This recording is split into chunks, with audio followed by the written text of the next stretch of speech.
కొన్నిసార్లు ఒంటరిగా ప్రయాణించడమే మంచిది.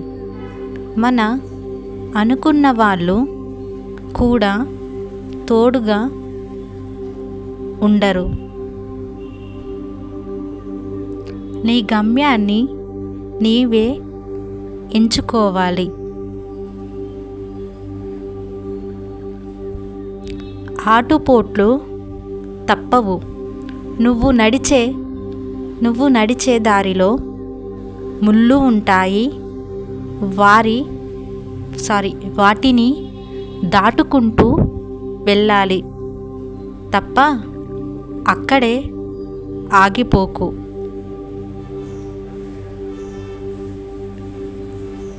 లేచి నీ దారిని వెతుకుతూ నీ గమ్యానికి చేరుకో.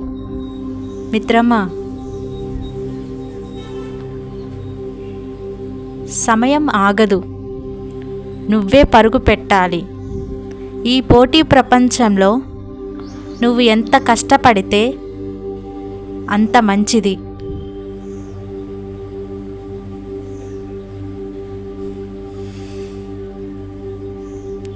మనకు కావాల్సింది దక్కాలి అంటే చాలా కష్టపడాలి. రోజు ప్రయత్నం చేస్తూనే ఉండాలి. నీకు కావాల్సింది వచ్చేదాకా కాస్త ఓపికతో ఉండు. Thank you for watching. If you like this video, you can subscribe my channel